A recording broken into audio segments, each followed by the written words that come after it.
नमस्कार दोस्तों, आप सभी का एक बार फिर से स्वागत है मेरे चैनल के ऊपर। जैसा कि आप जानते हैं कि हम कक्षा 6 के पार्ट 4 को पढ़ना शुरू कर चुके हैं। दोस्तों, आप प्लीज़ मेरे चैनल को सब्सक्राइब कीजिए, लाइक कीजिए और शेयर कीजिए, जिससे कि मुझे आगे बढ़ाने की प्रेरणा मिलती रहे।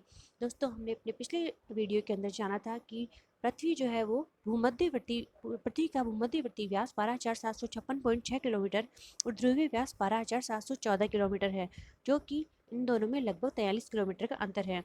इस भू आभी आकार का सबसे पहले पता 1671 में फ्रांस के खगोलशास्त्री जॉर्ज ने लगाया था। उसके बाद में हमने जाना था अक्षांश और देशांतर रेखाओं के बारे में। हमने ये पता लगाया था कि पृथ्वी अपने अक्ष के परिक्रमण तल से 66.5 डिग्री का कोण बनाती है और इसका अक्षांशीय झुकाव 23.5 डिग्री है।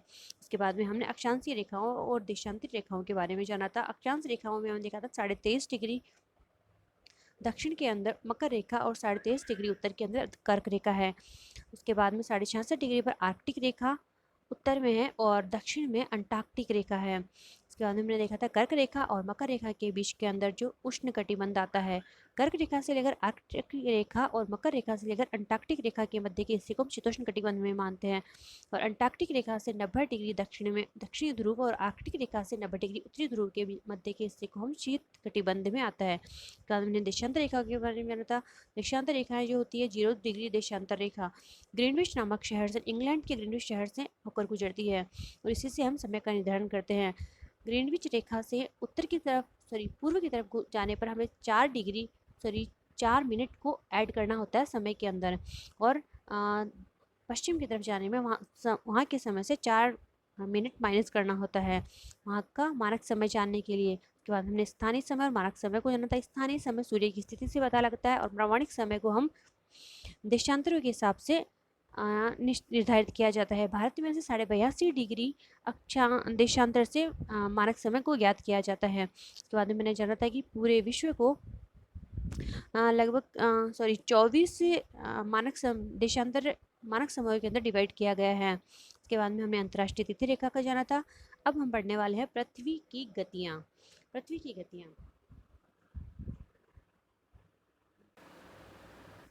पृथ्वी की गतियाँ पृथ्वी पर रहते हुए हमने कभी कभी आश्चर्य किया था कि दिन और रात क्यों होते हैं। तो पृथ्वी की 2 प्रकार की गतियाँ होती है। दोस्तों, 2 प्रकार की गतियाँ होती है, दैनिक और घूर्णन गति और दूसरी होती है वार्षिक और परिक्रमण गति। दोस्तों, घूर्णन गति क्या होती है? घूर्णन गति होती है कि पृथ्वी अपने अक्ष पर कैसे घूमती है। पृथ्वी हम जैसा जानते हैं 24 घंटे में एक चक्कर लगाती है, अपने स्थान के ऊपर चक्कर लगाती है, जिससे दिन और रात होते हैं। पृथ्वी का अपने अक्ष पर घूर्णन 2 कारणों से महत्वपूर्ण होता है कि पहला, पृथ्वी अपने घूमने के समय से मापन का एक सुविधाजनक पैमाना मिलता है। इससे हमें पता चल जाता है कि 24 घंटे में एक दिन कंप्लीट हो जाता है। इससे यह पृथ्वी की घूर्णन गति है, दैनिक गति है, हर दिन होती है ये 24 घंटों का दिन और रात घंटों मिनटों सेकंड में हम इसको डिवाइड कर सकते हैं। इसको हम लोग पेड़ पौधे पृथ्वी पर सभी जीव जंतु इस दैनिक क्रम से चलते हैं। के बाद हम देखेंगे अगले पेज के ऊपर कि हाँ, इसमें इंपॉर्टेंट आ रहा है। इस पैराग्राफ के अंदर हम देखेंगे कि ये जो व्रत होता है पृथ्वी को जो रोशनी को जो 2 भागों में डिवाइड करता है, दिन और रात को विभाजित करता है, उसे हम प्रदीप्ति या प्रकाश व्रत कहते हैं। ये जो लाइन है, जो आधा उजाला है और आधा अंधेरा है, इसके बीच की जो लाइन होती है उसको हम प्रदीप्ति व्रत या प्रकाश व्रत कहते हैं। ध्यान रखेंगे, प्रदीप्ति व्रत या प्रकाश व्रत क्या होता है? जहाँ पर पृथ्वी पर ये जो सूर्य की रोशनी से जो 2 भागों में डिवाइड होता है उसी को हम प्रदीप्ति व्रत कहते हैं। उसके बाद में हम देखेंगे परिक्रमण गति। परिक्रमण गति होती है पृथ्वी सूर्य के चारों ओर जो चक्कर लगाती है। पृथ्वी का अक्ष एक काल्पनिक रेखा है। पृथ्वी का अक्ष काल्पनिक रेखा है जो इसके कक्षीय सतह से 66 डिग्री का कोण बनाती है। यह समतल वह समतल जो कक्ष के द्वारा बनाया जाता है उसे कक्षीय समतल कहते हैं। हमने भी जब हमने अक्षांश और देशांतरों के बारे में पढ़ा तब हमने पढ़ा था कि पृथ्वी 66 डिग्री का कोण बनाती है अपने कक्षीय समतल से। उसके बाद हम देखेंगे कि पृथ्वी 365 दिन और 6 घंटे में एक परिक्रमा पूरा करती है। पृथ्वी कितने समय में अपनी परिक्रमा पूरी करती है? 365 दिन और 6 घंटे में एक परिक्रमा पूरी करती है। इसी कारण एक वर्ष में 365 दिन होते हैं और शेष बचे हुए जो 6 घंटे होते हैं वो 4 वर्षों में एक दिन का निर्माण करते हैं, मतलब 24 घंटे। 6 × 4 इक्वल टू 24। तो 24 घंटे या एक दिन में बनते हैं, इसीलिए हर चौथे वर्ष में एक दिन को फरवरी महीने में जोड़ा जाता है। इसी कारण उस वर्ष में फरवरी का महीना 28 दिनों के बजाय 29 दिनों का हो जाता है। इसे हम लीप वर्ष कहते हैं। ओके, ऋतुएं। अब हम जानते हैं कि पृथ्वी अपने अक्ष पर 23.5 डिग्री का कोण पर झुकी हुई है और इस झुकी हुई स्थिति से ही सूर्य के चारों ओर अपनी कक्षा में परिक्रमा करती है। उत्तरी और दक्षिणी गोलार्ध में ऋतुओं का एक चक्र चलता है जो कि पृथ्वी की सूर्य की परिक्रमा पर निर्भर करता है। तो दोस्तों, हम एक बार इस चित्र को देख करके इसको समझने की कोशिश करेंगे। तो देखिए, ये हमारा सूर्य है, में मध्य में हमारा सूर्य है। पृथ्वी के इसके चारों तरफ चक्कर लगाती है। जैसा कि हम जानते हैं कि पृथ्वी 23.5 डिग्री के कोण पर झुकी हुई है, तो उससे हम जान सकते हैं। हाँ, आगे हम देखेंगे पृथ्वी पर एक वर्ष में मार्च माह में सितंबर माह के बीच सूर्य की सीधी किरणें उत्तरी उष्णकटिबंधीय क्षेत्र यानी विषुवत रेखा और कर्क रेखा के मध्य गिरती है। तो हम देख सकते हैं यहाँ पर 22 दिसंबर 21 जून, हाँ, ये विषुवत रेखा पर गिरती है इस टाइम पर, और इस टाइम पर 23 सितंबर। ठीक है। उसके बाद हम देखेंगे इस समय उत्तरी गोलार्ध में गर्मी और दक्षिणी गोलार्ध में शीत ऋतु होती है। यह स्थिति पुनः सितंबर माह और मार्च के बीच में सूर्य की सीधी किरणें दक्षिणी उष्णकटिबंधीय क्षेत्र अर्थात विषुवत रेखा और मकर रेखा के मध्य में गिरती है। उस समय उत्तरी गोलार्ध में शीत और दक्षिणी गोलार्ध में ग्रीष्म ऋतु होती है। आगे हम देखेंगे, यहाँ से हम नोट करेंगे प्लीज। 21 मार्च को सूर्य की सीधी किरणें विषुवत वृत्त पर होती है। 21 मार्च को विषुवत वृत्त पर होगी, मतलब भूमध्य रेखा पर है। उस दिन पृथ्वी पर दिन और रात बराबर होते हैं क्योंकि वो मध्य की स्थिति में है। इसलिए सूर्य की रोशनी हमारी पृथ्वी के बीच में पड़ रही है, तो उस दिन और रात दोनों बराबर होंगे। इस समय ना तो अधिक सर्दी होगी और ना ही अधिक गर्मी होगी। जैसा कि हम जानते हैं, मार्च और सितंबर के टाइम के अंदर ना ही तो ज़्यादा सर्दी होती है और ना ही ज़्यादा गर्मी होती है। उसके बाद इस उत्तरी गोलार्ध में वसंत ऋतु और दक्षिणी गोलार्ध में शरद ऋतु होगी। जैसा कि हम समझ सकते हैं कि जनवरी के अंदर, हमारे दिसंबर के अंदर सूर्य जो होता है वो दक्षिणी गोलार्ध में होता है, मकर रेखा के ऊपर होता है, तो हमारे यहाँ सर्दी पड़ती है। और फिर जैसे जैसे वो ऊपर की तरफ आता है वैसे वैसे हमारी तरफ गर्मी बढ़ती जाती है और वहाँ से मौसम सर्द की तरफ आता जाता है। नीचे से सूर्य की स्थिति ऊपर आती जाती है मकर रेखा से।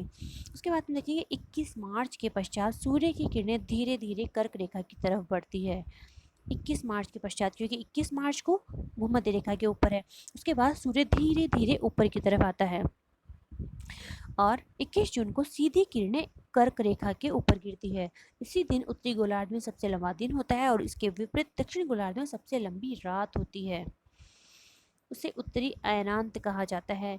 जब सूर्य सीधा कर्क रेखा का ऊपर है, जैसा कि हम जानते हैं कर्क रेखा उत्तरी गोलार्ध में आती है, कर्क रेखा से ऊपर सूर्य नहीं जाता है, कर्क रेखा तक ही जाता है, उसको हम उत्तरी अयनांत कहते हैं।